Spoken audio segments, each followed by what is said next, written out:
This is Hidden Killers with Tony Brueski. Here now, Tony Brueski. There's something especially disturbing about a murder case that hinges not on DNA, not on surveillance footage, not on a smoking gun, but a chain of assumptions.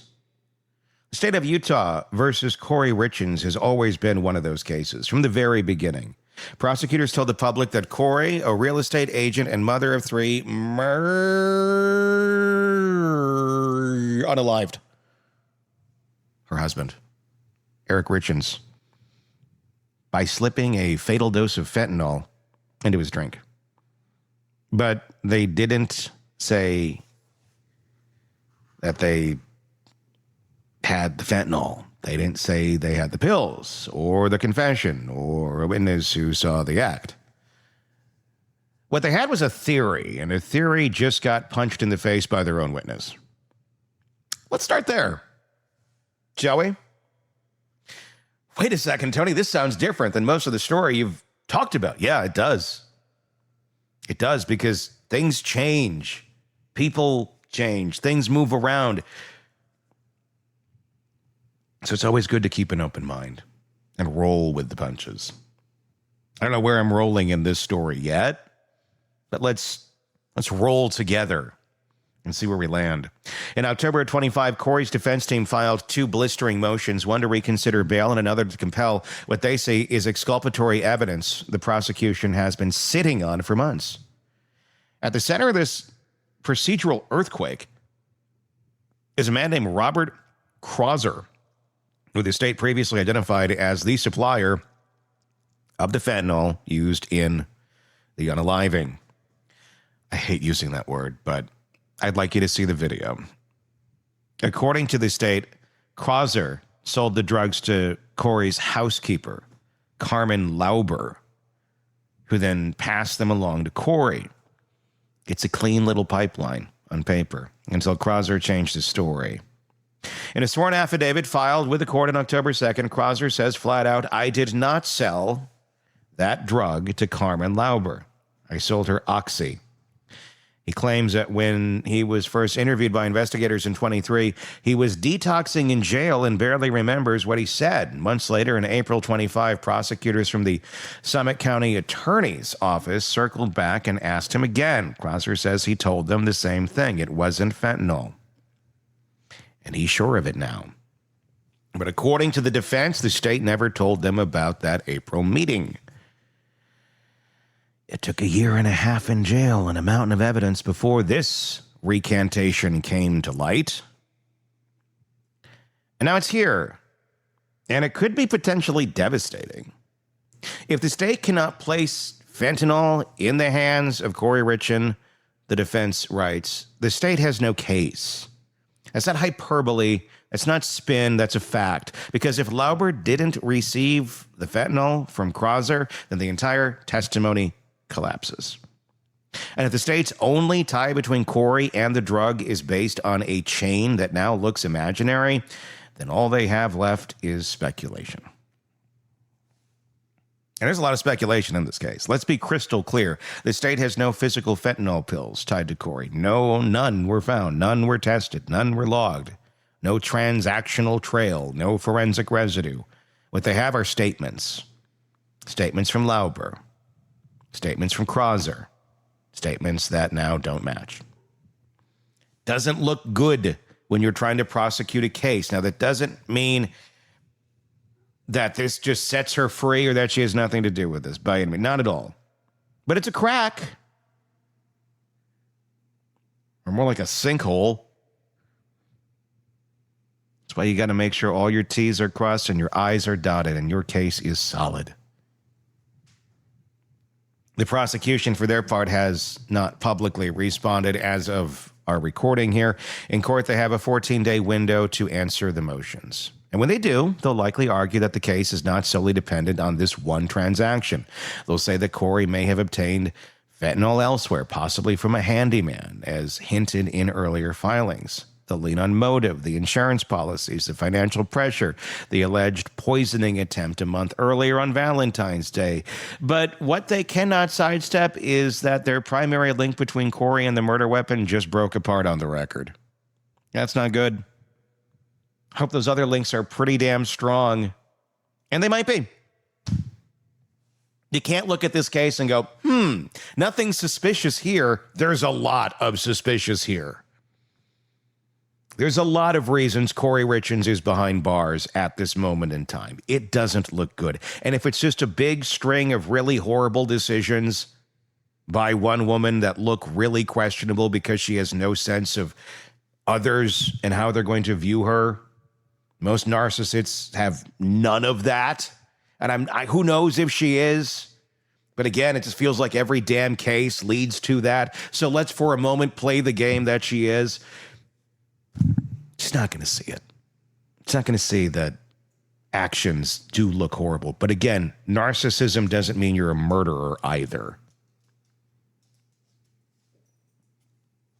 I'm playing devil's advocate for a moment here. Maybe you should too. You want to look at all angles of the case before you just dig in. You really should never just dig in unless it's like, it's damn near impossible that it's nobody else. There's possibilities here. There's possibilities he OD'd himself. And there's a possibility that she laced something with fentanyl. That's why we're doing this. That's why there's a trial. That's why there's going to be all of these facts put in front of jurors who will decide.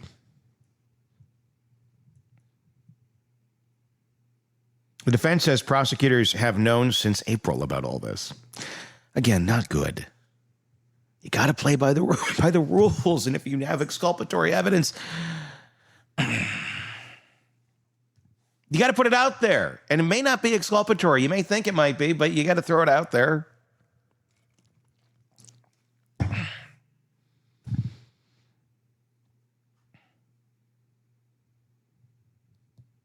Crozier gave his second interview and clarified his earlier statements back in April. According to Kouri's attorneys, the state chose not to disclose that information, a move that could amount to a Brady violation if true, and that's a constitutional problem. Prosecutors are required to disclose any material that would help the defense, period, end of discussion.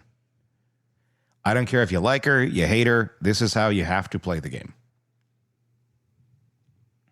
Just like you can't have your clerk of court trying to influence jurors in the Alec Murdaugh case. A man that clearly should be behind bars. But somebody decides to, I'm going to bend the rules a little bit this way, my way, and hopefully nobody notices. Well, guess what? When they do, all of this that you just collapsed, it's on you. So if the court finds that Crozier's denial was known material and buried, the consequences go beyond bail. It could shake the entire case loose. It could. It's happened before. But let's not get ahead of ourselves. Let's remember how this all started. On March 4th of 2022, Eric Richins was found dead in the couple's home in Kamasi, Utah. An autopsy later revealed he died from a lethal dose of illicit fentanyl. Prosecutors say Kouri poisoned him after allegedly trying and failing the month before.